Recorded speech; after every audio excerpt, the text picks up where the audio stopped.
First question here. Yeah, thank you very much.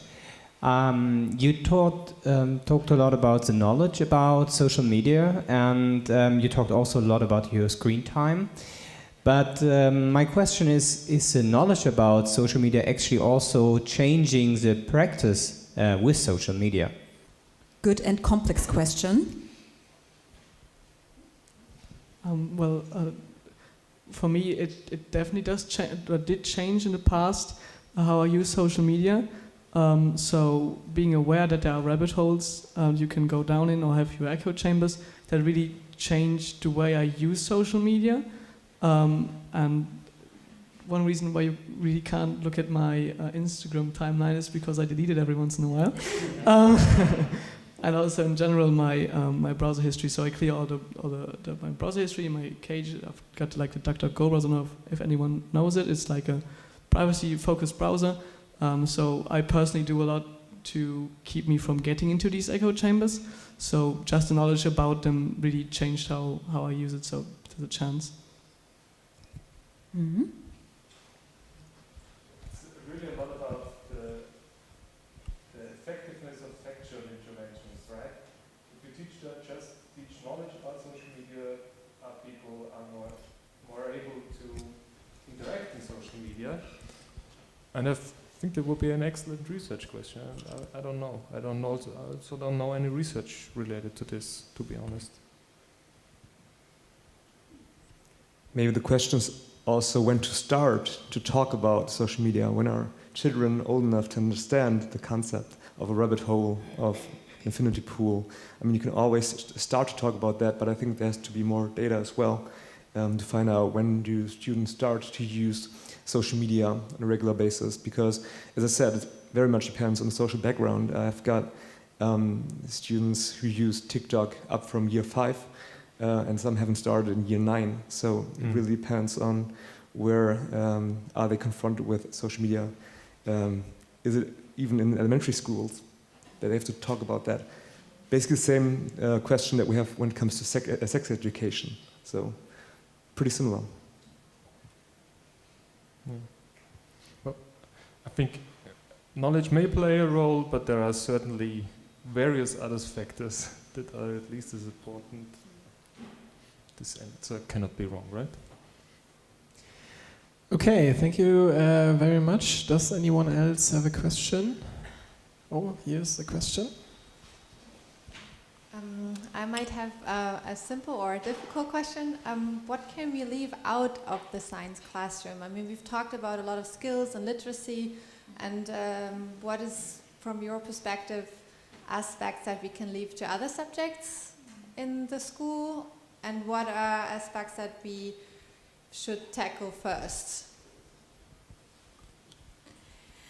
It's a good question, because this question is always rising, not only when it comes to media literacy, it comes to other important issues that we bring always into schools and want to bring in the curriculum, and then the curriculum doesn't change and has no space left. I think one first step could be to stand a little bit deeper or more connected to even between the science disciplines. So if you look upon how specifically in the German curriculum the sciences interconnect, there is such a good interconnection when it comes to the general competencies, like, for example, nature of science or scientific inquiry or dealing with models and so on. We know so much, we have so much in common in between the sciences, but everybody tells this his own. So maybe there is a possibility to work on the one hand a little bit closer together to save some time up for perhaps dealing with more relevant aspects of our society coming into our lives, and that should be addressed in science education. But of course the question that you are raising is the one that questions all, because if you have no space in the curriculum, nothing changes at all. And as the society is changing so quickly, this can't be the solution. So It is a complex interaction with policymakers, with science educators, researchers, to come up with solutions for this situation, which is, of course, you are right, it's a serious question how to deal with our curriculum time in the future. So one thing I've noticed is, as you mentioned, that between the different subjects there's a lot of the same stuff that is taught. So, for example, in the sciences is always the same basic idea of how science works, of how nature science works, but also between like the social science. So I think what you could either do is completely restructure the schedule and make away with all the history in German and instead teach something like analyzing of different things, or because that's a lot of effort and should completely change how school works, you maybe just have to decide, just like randomly decide that this is now something German teachers should teach and that's something history teachers should teach. And it's not ideal, but I don't think there's really any ideal solution to that. I'm personally not a teacher, so everything that I say can be like totally okay. But to my understanding, critical thinking and digital literacy are two literacies that need to be embodied in all the subjects. Now, it can be really easy to do so if we just ask students to do research on different aspects, to do science research, to do history research, to do English research. Research needs the literacy of critical thinking and digital literacy in our days, because this is how we get the information and we ask the questions and we answer those questions. Now, why it's important in all the subjects? Because I'm coming from the perspective of misinformation and conspiracy theories, specifically scientific ones, but we have history conspiracy theories, we have conspiracy theories in all the spectrum. Scientific ones are really important because they actually can influence our daily lives. For example, with COVID conspiracy theories, with vaccines in general conspiracy theories, with climate change conspiracy theories. So in order to deal with scientific information and scientific misinformation, we need to learn these elements in science, because we need the examples in order to see what this scientific misinformation. But also in history with other, for example, with the Pizzagate or with the aliens or whatever, with conspiracy theories flat our society. It's science, it's not science. People believe in these kind of things. We need to teach them how to not believe in these kind of things in a proper way. Now, also, there are always ethical questions regarding these issues, because it's really tricky. We cannot say someone what to believe in, but we do need to give them the tools to deal with the information that they encounter online. And it's not supposed to be so hard, because if we just change the method from exams to research project, in research project you need to teach them how to think critically and how to use the digital information to look for information, literacy information, etc. And this is what I think needs to be done in order to encounter it in all the different subjects. And I think it's intelligence in general, connecting the dots, you know.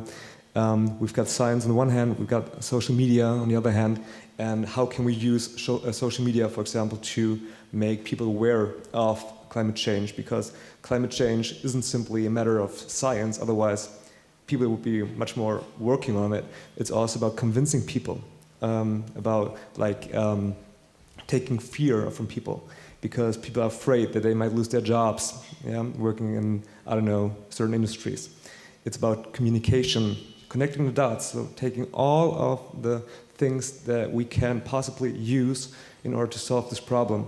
And I would totally agree that we should take like content knowledge off the schedule and the curricula and really come to deeper learning, deeper thinking, understanding, because once I know how science works, I can look it up on the internet. If I don't remember what is photosynthesis, you know, I know where to look it up. I know what to do with it.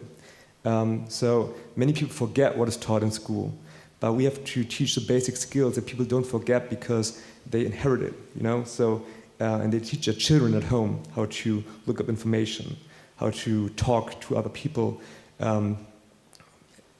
even if they don't approve their opinion, you know.